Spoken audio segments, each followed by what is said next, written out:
तर मित्रांनो, डिलिव्हरीनंतर स्त्रियांना बाळंतकाढा का दिला जातो, त्याचा काय शरीरावर उपयोग होतो आणि त्याचा डोस कसा आहे ते आज आपण या व्हिडिओच्या माध्यमातून बघूया.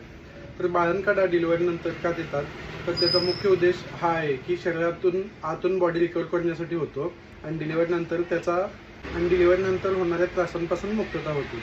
बाळंतकाढा का देतात, तर आता बघूया बाळंतकाढा का देतात डिलिव्हरीनंतर. तर डिलिव्हरीनंतर गर्भाशय नॉर्मल स्थितीमध्ये येण्यासाठी वेळ लागतो, त्यावर बाळंतकाढा मदत करू शकतो. डिलिव्हरीनंतर ब्लिडिंग जास्त, कधी काही महिलांना डिलिव्हरीनंतर ब्लिडिंग जास्त होत असते, त्यामुळे ब्लिडिंग कमी करण्यासाठी पण त्याचा उपयोग होतो.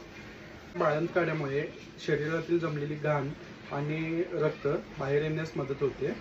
तर बाळंतकाढा दुखणे आणि सूज यावर पण काम करते. तर बाळंतकाढ्यामध्ये अजवाईन, दालचिनी, पिंपली जसे घटक असतात, ते आपल्या पोटातील गॅस, बॉडी पेन कमी करते. डिलिव्हरीनंतर पचनक्रिया कमजोर होते, त्यामुळे बाळंतकाढा घेतल्यामुळे शरीरात हीट जनरेट होते, त्यामुळे बाळंतकाढ्यामुळे शरीरातील पचनक्रिया सुधारते.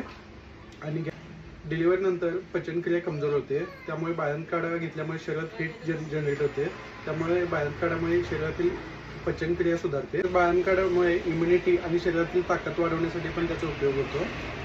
बाळंतकाढ्यामुळे शरीरातील इन्फेक्शन पण कमी होण्यास मदत होते. तर दूध वाढवण्यासाठी बाळंतकाढ्यामध्ये काही घटक असतात, त्यामुळे पण लॅक्टेशनवर फरक पडू शकतो. त्यामुळे पण लॅक्टेशनला जर प्रॉब्लेम येत असेल तरी पण बऱ्यापैकी तो प्रॉब्लेम त्यात सॉल्व्ह होतो. तर आता मित्रांनो बघूया, तर बाळंतकाढा घ्यायचं कसं. तर जनरली डिलिव्हरीनंतर 10 ते 40 दिवस पहिले महत्त्वाचे असतात. त्यावेळी दिवसातून 1 ते 2 वेळा बाळंतकाढा दिले जाते. सकाळी 10 ml, संध्याकाळी 10 ml. त्यामुळे जर प्रत्येक स्त्रियाची बॉडी ही वेगवेगळी असते, त्यामुळे ते वेगवेगळे काम करत असते. त्यामुळे जर तुम्हाला त्याचा काही त्रास होत असला किंवा हीट जास्त होत असेल तर आपण आपल्या डॉक्टरांचा सल्ला जरूर घ्यावा. तर मित्रांनो, बाळंतकाढामध्ये हे असे 3 प्रकार असतात. हे 1 नंबर, हे 2 नंबर आणि हे 3 नंबर. तर बाळंतकाढा हे पहिल्यांदा स्टार्टिंगला 1 नंबरपासून सुरुवात करावं, त्यानंतर 2 नंबर, त्यानंतर 3 नंबर असं सुरुवात करावं.